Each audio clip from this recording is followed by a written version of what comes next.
More carrots. Don't tear it. More carrots. Where's Garrett? Vegetables. Vegetables. Here I come from the west side.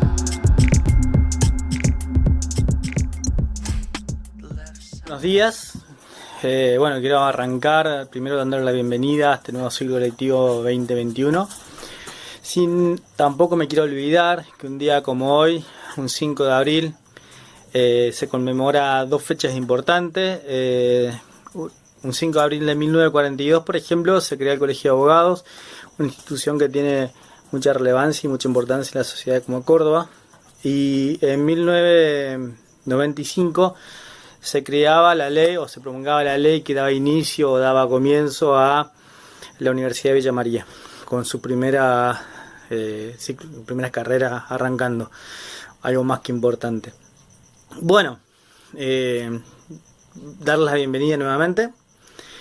La idea de la clase de hoy es básicamente hacer un recuento de todos los hechos que hemos pasado nosotros en la formación de países, para la formación de países.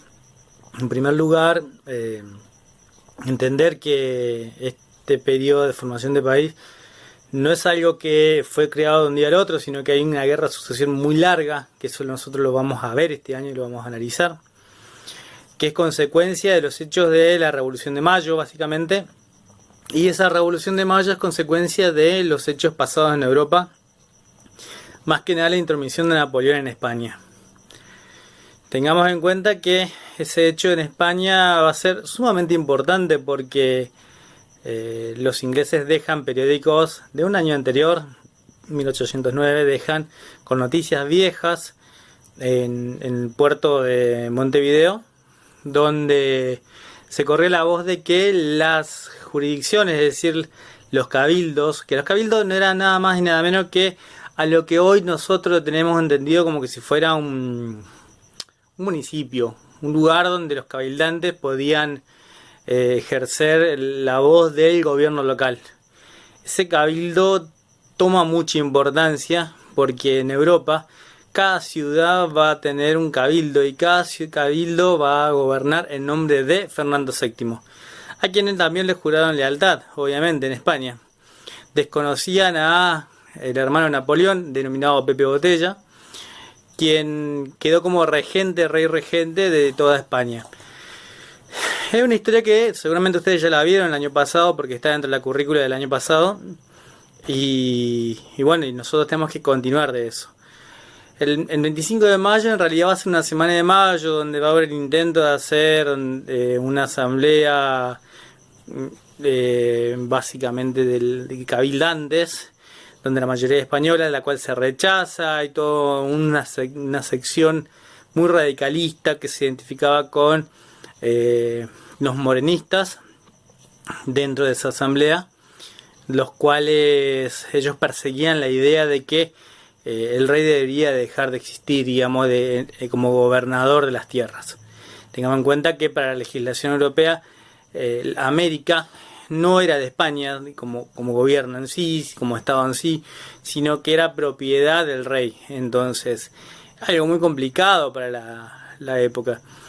Entonces, del 25 de mayo se logra establecer esa primera junta de gobierno, esa asamblea, donde se jura lealtad a Fernando VII, que recordemos estaba preso en Francia, no estaba en España. Entonces nosotros teníamos un hecho revolucionario porque los criollos no tenían la posibilidad de gobernar por ley, no eran ciudadanos con facultades políticas.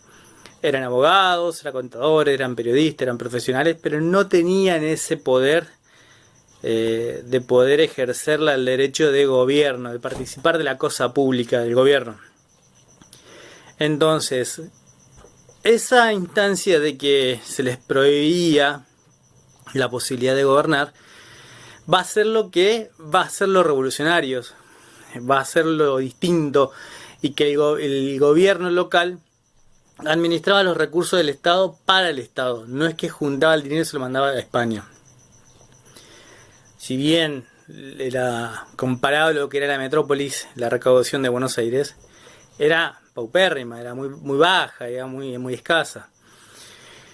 Pero al margen de eso va a ser algo muy novedoso. No nos animamos a declarar la independencia, tuvimos miedo por la represalia de que había rumores que lo iban a liberar a Fernando VII y que el dominio de los españoles se iba a extender nuevamente a las colonias. Entonces, en 1813 se crea la Asamblea del año 13, que para mí fue una de las más revolucionarias en la región y en la época. Si bien era una asamblea netamente constituyente, no se llegó a sancionar una constitución, pero se dieron otras cosas muy propias del Estado. Se fue preparando, se fue la antesala para la independencia. ¿Por qué? Porque se adopta el himno, se adoptan las carapelas, se adoptan un montón de símbolos como la bandera, básicamente. Se adoptan muchos símbolos que son propios de una nación-estado. Y esos símbolos van a ser el puntapié, digamos, fue la antesala para lo que va a pasar más adelante. Pero hay un hecho muy trascendental, muy importante para mí, que yo lo valoro demasiado, que es esa libertad de vientre. ¿Qué es la libertad de vientre que se sanciona en la Asamblea del año 13? Aparte de todo el resto, los derechos políticos y económicos que se van a sancionar, es decir, de acuñar la moneda y demás, la libertad de vientre es revolucionaria porque todo hijo o hija de esclava, repito, todo hijo o hija de esclava, adquiría la libertad por estar dentro del territorio de las Provincias Unidas o territorio ex virreinato. Entonces va a haber una migración de muchas esclavas embarazadas que van a cruzar el río Uruguay, que van a cruzar la frontera y se van a establecer en este territorio para poder tener a sus hijos libres. Repito, ellos no eran libres, pero sí sus hijos. Antes, el hecho de que muchos patrones embarazaban a las esclavas porque era una forma de tener mano de obra gratuita, sin haber pagado, básicamente porque seguían siendo esclavos. Eso es muy revolucionario para la época y es algo que yo siempre lo resalto en cada clase que yo estoy enseñando este periodo de la historia.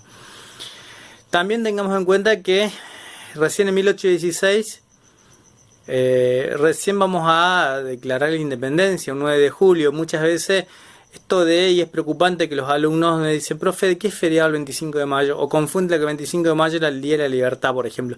Y no es así, chicos.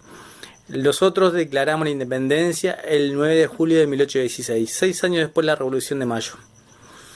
Esa fecha también es sumamente importante. ¿Por qué va a ser importante esa fecha?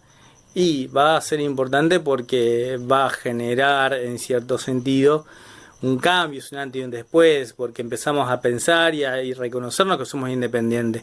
El accionar de Hipólito Buchar, por ejemplo, va a ser muy trascendental porque él va a ser quien va a llevar al resto de los países la proclama para que se reconozca la Argentina como Argentina. Es un tema muy interesante que lo vamos a charlar más adelante.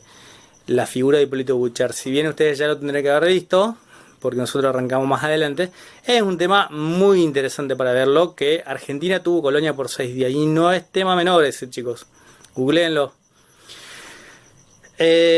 Si bien después la Revolución de Mayo, después la Independencia, vamos a tener una guerra de conflictos e intereses porque vamos a tener la pelea entre unitario y federal, y dos modelos de país muy importantes para tener en cuenta, que tenemos que tenerla bien en clara para poder avanzar.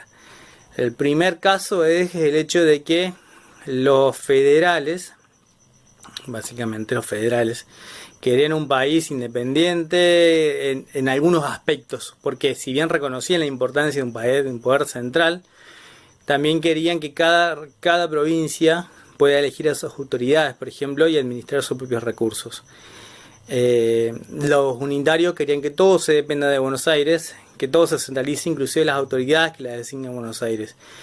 Esto va a generar un caos y un conflicto, y donde va a haber una guerra civil importante entre distintas jurisdicciones, básicamente, donde los caudillos van a ser importantes. Facundo Quiroga, Rosas, Urquiza, Echagüe, es decir, hay varios Bustos en Córdoba, hay varios que van a poner un posicionamiento en favor de su provincia y sus intereses. Buenos Aires quería básicamente la dependencia del resto del país hacia la concentración del puerto, Y las provincias defendían su escasa economía regional o microeconomía regional. Es tema de lo que nosotros vamos a ver ahora en clase, básicamente. Pero antes de eso tenemos que hacer un reconto de todo esto que estamos viendo y analizar lo suficiente como para poder entender qué es lo que viene. Ahí yo les dejo un material, lo tienen que tener leído para la clase que viene. Es un material interesante porque hablaba de estas provincias unidas o provincias desunidas, por qué era la diferencia entre una y otra jurisdicción, y vamos a entender por qué se defendían tajantemente cada una de las posturas. Bueno, chicos, nos vemos en un rato en la clase presencial y espero que podamos arrancar bien y adoptar esta nueva metodología de trabajo. Nos vemos.